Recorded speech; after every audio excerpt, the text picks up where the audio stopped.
네, 우리 지역 주민들의 건강을 지켜드리는 시간입니다. 지금부터 우리 가족 건강주치의를 모시고 현대인에게 쉽게 발생할 수 있는 다양한 질병에 대해 알아보고 또 고민을 해결해 볼 텐데요. 미리 예고해드린 대로 오늘의 주제는 바로 아토피 피부염입니다. 이와 관련해서 궁금하신 점 있으시다면 지금 바로 문자나 전화로 저희에게 연락 주세요. 여러분의 궁금증 속 시원하게 해결해 드립니다. 여러분의 많은 참여 부탁드리고요. 오늘 도움 말씀 위해서 평강한의원 설효석 원장님 모셨습니다. 원장님 안녕하세요. 안녕하세요. 네, 사실 일반인들이 최근 아토피 참 이야기 많이 하거든요. 예. 그런데 이 피부병과 아토피 어떻게 다른지 이 아토피 개념부터 먼저 설명을 좀 해주실까요? 지금 아토피는 이제 모든 피부병의 대명사가 되다시피 옛날에는 알레르기성 피부염 속에 다양한 피부병이 있었는데 네. 지금은 이제 오히려 아토피 속에 알레르기성 피부염이 포함될 정도로 아토피라는 말이 이제 대유행을 하고 있습니다. 네.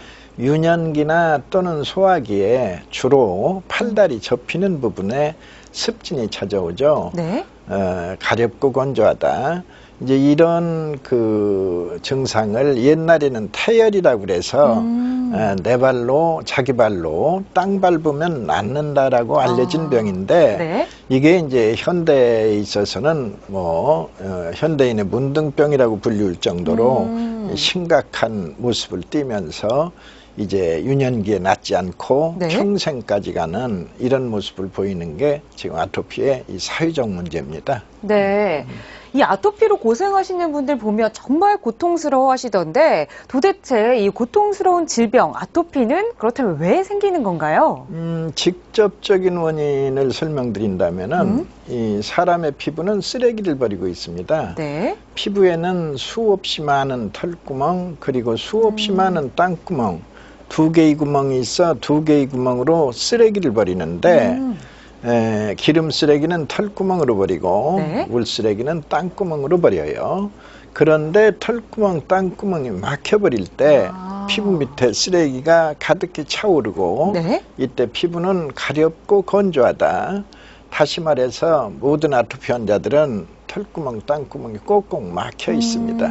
이때 이제 가려워서 긁게 되면 많이 긁으면 태선화, 네. 아주 가죽이 두터워지는 태선화, 또는 이때 이제 진물이 나죠. 습진, 자연스럽게 이때 이제 농가진 등등 악화 일로의 모습을 보이게 되죠. 네. 결국 이 피부가 쓰레기를 잘 버리지 못해서 이 아토피가 발병이 되는 것 같은데 그렇다면 이 아토피 피부염의 증상은 어떤 것들이 있나요?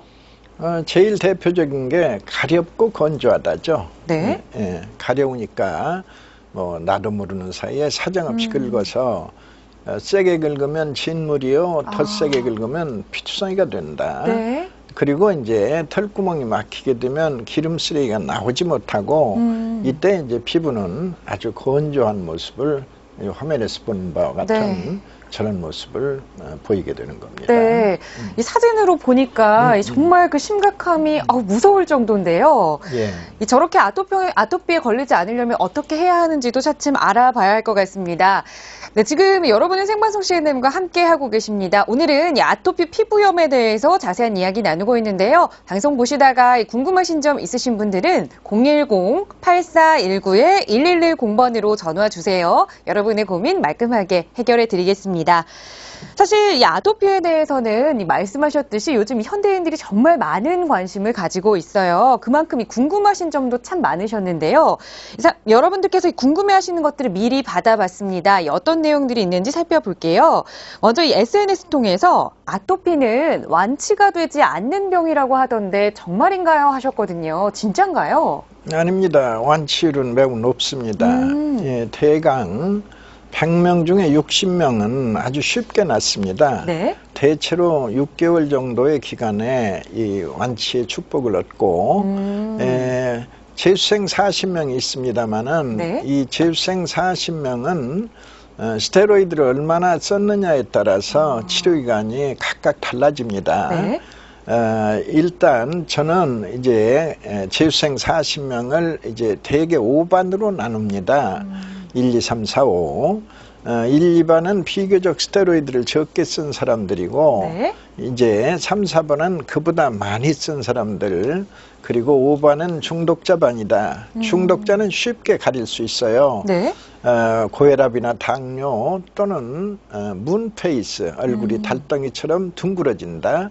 체중이 갑자기 10kg 이상을 이제 살이 쪘다. 네. 또는 골다공증, 나아가서는 피부가 종이처럼 얇아지고 혈관이 떠올라와 있다. 이런 증상을 보인다면 그것은 중독자입니다. 얼마 전에 부산에 그 8세 난 그 친딸을 네. 그 쿠싱 증후군이라는 이 스테로이드 중독 증상을 이 엄마가 비관 끝에 네. 목 졸라 죽이고 본인도 자살한 끔찍한 사건이 있었죠. 그때 보이는 이 중독 증상, 이런 경우라면 치료기간이 매우 오래 걸립니다. 네. 대충 42개월 이상이 걸릴 것이다로 추산할 수 있고, 나머지 분들이 이제 천차만별입니다. 네. 그 1, 2, 3, 4반에 1, 2반은 비교적 적게 쓴 사람들로서 대체로 1년 이내에 이제 고쳐질 수 있습니다. 네. 대체로 한 10명 내외가 될 것입니다. 그리고 3, 4반에 속한다면 그 치료기간은 길어지는데, 여하튼 100명 중에 60명만 짧은 기간 내에 고쳐내도 네. 이것은 대단한 성과죠. 이 증상마다 조금 차이가 있긴 하지만 이 완치가 불가능한 병은 아니라는 것 다들 기억하셔야겠네요. 네, 지금 이 방송 보시고 연락 주신 분이 계시다고 합니다. 바로 연결해 보겠습니다. 여보세요? 네, 여보세요? 예, 안녕하세요. 예, 오늘 어떤 점이 궁금하세요? 네, 여보세요? 네. 예, 안녕하세요. 오늘 어떤 점이 궁금하신가요? 제가 아토피가 5년 동안 있는데요. 네. 제가 강아지를 너무 좋아해서 키우려고 하는데 많이 안 좋을까요? 요즘 이 강아지 키우는 가정이 참 많거든요. 이렇게 강아지는 좋은데 아토피를 앓고 계신 분 어떤가요? 동물의 털이 이 아토피 증상을 더욱 심하게 하는 것은 맞습니다. 그러나 동물의 털 자체가 유조인 것이 아니고 내 피부가 죄가 있는 겁니다. 다시 말해서 이 면역 체계의 식별 능력이 떨어져 있을 때 네. 동물의 털이 해롭다고 판단을 하는 것이고, 이제 폐를 깨끗이 해서 이 면역 체계의 식별 능력이 좋아지면, 회복하면 이제 더 이상 동물의 털에 과민 반응을 하지 않습니다. 네. 그 변화의 기간이 그렇게 길지 않습니다. 대체로 4개월 정도의 이 치료 후면 이제 동물의 털에 더 이상 반응하지 않는다. 네. 그러니까 너무 의식하실 필요는 없습니다. 네. 시청자분 5년 동안이나 이 아토피를 겪고 계신다고 했는데 혹시 꾸준히 치료를 받아보셨나요? 네.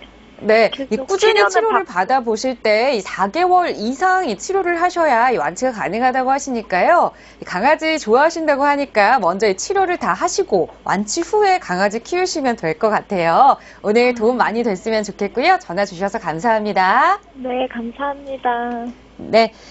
다음 질문 계속해서 이어가 보도록 하겠습니다. 많은 분들이 함께 주신 질문인데요. 이 아토피는 선천적인 병인가요? 아니면 후천적인 병인가요? 라는 질문을 참 많이 주셨어요. 어떤 병인가요? 선천을 예를 들어서 엄마의 뱃속에 있는 태아기를 선천이라 하고, 네. 이제 출산 후에 이제 독립적인 생명 현상을 유지하는 걸 후천이라고 한다면 양쪽 다죠. 네. 엄마의 뱃속에 있을 때도 태아는 굉장히 그 호기심이 많아서 엄마의 몸속에 혹시 화공물질이 있다면 네. 이 화공물질은 아기가 다 끌어갑니다.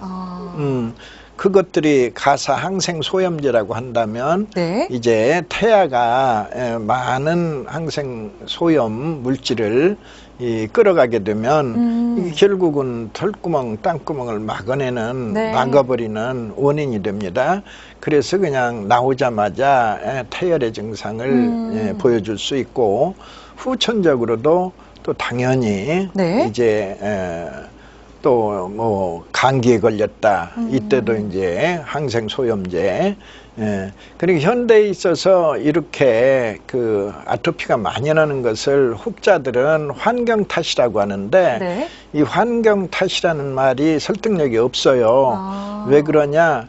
지금 노르웨이 같으면 환경이 세계적으로 가장 1등 국가 중에 하나인데 노르웨이의 유병률은 세계 평균의 2배라고 합니다. 네. 세계 평균은 보통 20%로 얘기합니다. 우리나라 5천만 그러면 1,000만일 것이다. 그런데 노르웨이는 놀랍게도 40%라고 합니다. 네. 우리나라에서도 유병률이 가장 높은 지역이 제주도로 꼽혔다는 사실도 뜻밖의 일반인의 상식을 뒤엎는 바로 이 환경에 의한 것이 아니고 네. 오히려 항생소염제의 총체적인 부작용이다. 수많은 약들을 쓰고 있잖아요. 네. 뭐 심지어는 뭐 12가지 약을 먹고 있는데 한 가지에 대해서는 부작용에 대한 설명도 있을 수 있겠지만 이 12가지 약이 내 몸 안에서 그 일으키는 변화에 대해서는 전혀 대책이 없는 거죠. 네. 이것들은 이제 결국 털구멍, 땅구멍을 막는 원인이 되고 그 중에서도 가장 강렬한 게 스테로이드라는 약제입니다. 네. 이 반드시 이 환경 오염 때문이 아니라 이 현대인들이 너무나 남용하고 있는 항생제 또 소염제의 영향 때문이다라는 말씀을 해주셨는데요. 그렇다면 이 약 관리를 잘 하고 평소에 면역 체계 관리를 잘 하는 것이 굉장히 중요할 것 같습니다. 참고로 그래서, 한때 거지는 아토피가 없다라는 말이 아주 회자된 네. 적이 있어요. 네. 그 말의 뜻은 약 사 먹을 돈이 없다.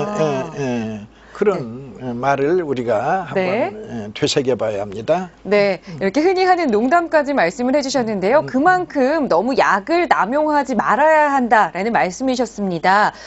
또 어떤 분께서는요, 이 환절기에만 잘 관리해도 이 아토피를 예방할 수 있나요? 하셨거든요. 이 질문은 어떤가요? 그렇지 않습니다. 아토피가 하루아침에 생기는 것이 결코 아니고 네. 오랜 세월을 걸쳐서 피부 밑에 이 노폐물이 조금씩 쌓여서 일정량 이상의 이제 노폐물이 쌓일 때 증상을 발현하는 것이지 하루아침에 생겼고 하루아침에 없어지고 그런 거 아닙니다. 네. 예. 환절기가 아니어도 평소에도 잘 관리를 해줘야겠군요. 그리고 또 요즘은 이 한겨울에도 집안에서는 이 반팔을 입고 생활하시는 경우가 참 많아요. 어떤 분께서는 또 실내 온도가 지나치게 따뜻하면 이 아토피가 심해진다고 하던데 맞나요? 라는 질문 해주셨거든요.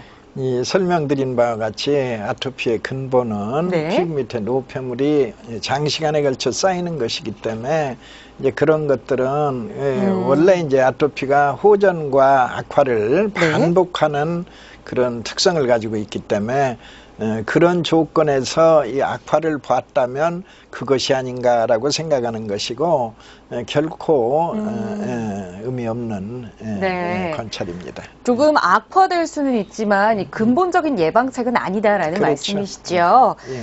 네, 또 이번에는 사실 이 아토피 걸리신 분들은 참 먹는 것에도 신경을 많이 쓰시게 되잖아요.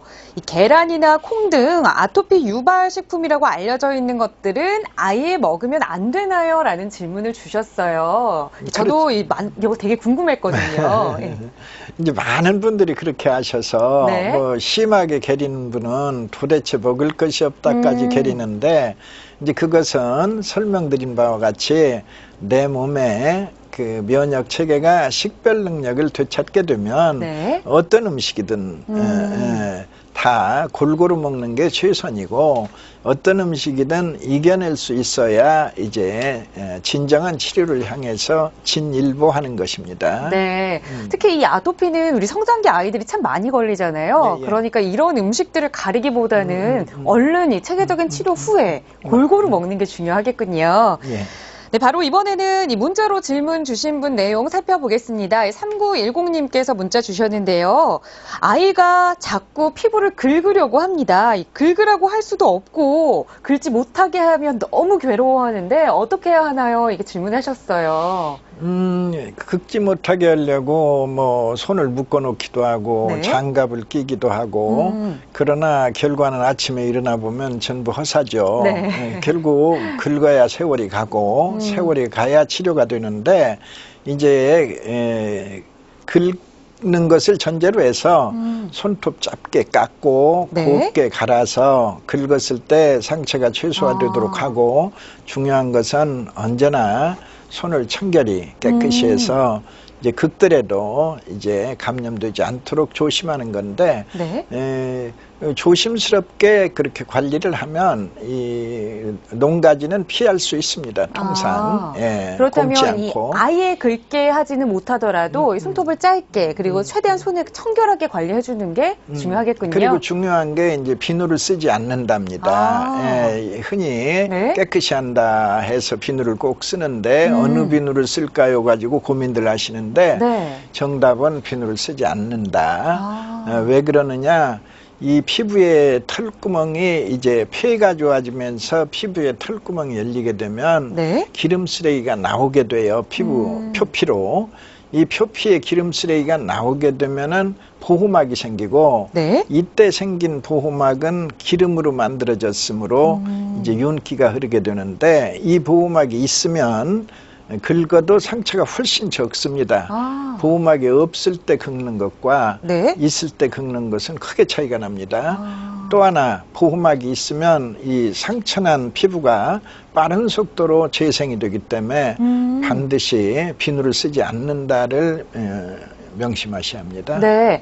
사실 우리는 일반적으로 이 비누를 써야 손이 더 깨끗해진다라고 생각하고 있는데, 그렇다면 이 아토피에 걸린 아이들은 비누가 아닌 그냥 물로만 씻는 것이 더 좋은 건가요? 맞습니다. 네. 물로만 깨끗이 닦아도 이제 절대로 농가진 생기지 않도록 잘 지켜낼 겁니다. 네, 이 점은 잘 인지를 하셔야겠네요.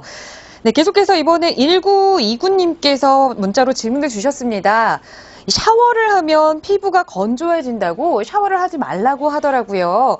차라리 욕조에 들어가서 해라라고 하던데 목욕도 안 좋은 거 아닌가요? 라고 질문하셨거든요. 아닙니다. 반드시 이 땅구멍을 열기 위해서는 이 사우나나 이 찜질방 같은 것이 오히려 네. 필요합니다. 그리고 물에 대해서 이렇게 진물이 흐르는데 이 물에 들어가면 더 악화되지 않을까 하는 걱정도 있는데, 사실 물은 모든 생명체의 고향입니다. 네. 그래서 이 물속에 들어가는 것은 이 생명체에게 그렇게 해가 되지 않습니다. 그러니까 그건 마음 편하게 생각하시고, 네. 일단 목욕은 비누를 쓰지 않는 목욕은 자주 하시고, 특히나 가려움증이 있을 때 그걸 이겨내는 유일한 방법이 바로 이 뜨거운 물로 물 샤워를 하는 겁니다. 얼음찜질 찬물이 아니고 네. 오히려 뜨거운 물로 되지 않을 정도의 뜨거운 물로 물 샤워를 하게 되면 처음에는 더 가렵다가 네. 곧 시원함으로 변하게 됩니다. 그리고 이제 그 끝난 뒤, 목욕 끝난 뒤 긴 시간을 편하게 있을 수 있습니다. 찬물이 아닙니다. 네. 그렇다면 이 뜨거운 물이 좋고 이 물도 이 치료 효과가 조금 있다고 하니까 이 사우나나 말씀하신 대로 이 찜질방에 가서 이 뜨거운 물 목욕을 하는 것도 도움이 조금 되겠네요. 반드시 치료 도중에 일주일에 한 번 정도는 찜질방에 가서 이 땀을 흘려 주어야, 네. 이제 아토피 환자는 잘 살펴보시면 전원이 땀이 나지 않아요. 그런데 이제 이런 반복된 이 사우나의 방문, 이것은 이제 결국은 땅구멍을 열게 되고, 네. 특히나 하반신의 땅구멍을 열어야 하는데, 하반신의 땅구멍이 열렸음을 알 수 있는 건 무릎에서 정강이에 이르는 이 앞선, 네. 요 앞선이 저기가 땀이 흘러야 이제 제대로 땅구멍을 열었다라고 인정받을 수 있습니다. 네. 이 아토피 환자분들은 무릎에서 정강이까지의 이 땀구멍에서 땀이 나올 정도로 이 찜질을 하시는 게 도움이 된다고 합니다. 네, 이번에는 이 4483님께서 질문을 해주셨어요. 아무래도 여성분이신 것 같은데, 심하지 않은 아토피 피부염을 앓고 있습니다. 그런데 좁쌀 여드름이 생겨요. 너무 신경이 쓰이는데 어떻게 관리해야 하나요? 하셨거든요. 여드름도 사실은 이제 아토피 증상 중에 하나입니다. 여드름을 짜면은 우리가 기름덩어리가 나오죠. 네. 기름이 엉겨 붙었음을 알리는 증거물입니다. 사람의 피부에는 털구멍, 땅구멍이 있어 쓰레기를 버린다고 말씀드렸는데 네. 이 털구멍으로는 기름 쓰레기를 버립니다. 기름 쓰레기가 털구멍이 활짝 열려 있을 때 기름 쓰레기가 흘러나가면 네. 순조롭게 흘러나갑니다. 그러나 무슨 사연으로 털구멍이 닫히면 주로 스트레스입니다. 스트레스를 받아도 털구멍이 닫혀요. 자, 무슨 사연으로 털구멍이 닫혔다. 그런 기름 쓰레기는 흐르지 못하고 멈추게 됩니다. 흘러가는 기름은 엉겨붙지 않는다. 그러나 멈춰버린 기름은 엉겨붙게 마련이다. 네. 쓰레기 봉다리, 여드름 봉다리. 여드름이 만들어지는 거예요. 네. 그런데 우리가 치료를 하면 털구멍 다시 열리고 기름 쓰레기 다시 흐른다. 어느 사이에 여드름은 녹아내려 흔적이 없다. 네. 그리고 피부를 자세히 들여다보면 피부는 반짝반짝 빛나고 있다. 왜? 이 기름 쓰레기가 나와서 피부에 보호막이 만들어진 거예요. 네. 이 보호막은 기름으로 만들어졌으므로 윤기가 흐르고 있다. 그런 관찰이 이제 가능합니다. 네. 결국 이 여드름도 이 아토피의 일종일 수 있으니까 이 아토피 치료하듯이 깨끗하게 청결 유지하면서 치료를 잘 해야 할 것 같은데요. 훨씬 쉽습니다. 네. 아토피보다 치료 기간 자체가 훨씬 짧습니다. 네, 이거 잘 알고 계셔야 할 것 같습니다. 이번에는 이 8930님께서 주신 내용인데요. 이 아토피 피부염일 경우 생활 습관에 대해서 짧게 조언을 좀 해주세요라고 하셨거든요. 어떤 것들을 지켜야 할까요? 핵심은 털구멍, 땅구멍 중에서도 핵심은 털구멍이 됩니다. 털구멍을 활짝 열기 위해서는 이제 뭐 스트레스 같은 걸 피할 수 있다면 좋겠지만 뜻대로 안 되죠. 네. 스트레스를 받아서 털구멍이 막혀버리면 이걸 이제 빨리 열어야 하는데 그 비법이 바로 꾸준한 운동에 있습니다. 네. 등산 등의 운동을 생활화하시고 또 산에 가면 맑은 공기가 있으니까 특히 내 폐는 맑은 공기를 좋아하기 때문에 이 내 폐가 좋아질 때 털구멍은 자연스럽게 열리고 네. 이것이 아토피를 예방하고 아토피를 치료하는 핵심의 비법입니다. 네, 원장님 오늘 말씀 잘 들었습니다. 예. 네, 아토피를 예방하는 가장 좋은 방법은 꾸준한 운동이라는 점 꼭 기억하시고요. 아토피 모두 다 이겨내시기 바랍니다. 내일은요, 이 주택과 전세 보증금 반환에 관련된 이 법률 상담을 해보는 시간 마련되어 있습니다. 궁금하신 내용 있으신 분들은 연락 많이 주시고요. 저는 내일도 더 알찬 정보 가지고 돌아오겠습니다. 시청해주신 여러분 고맙습니다.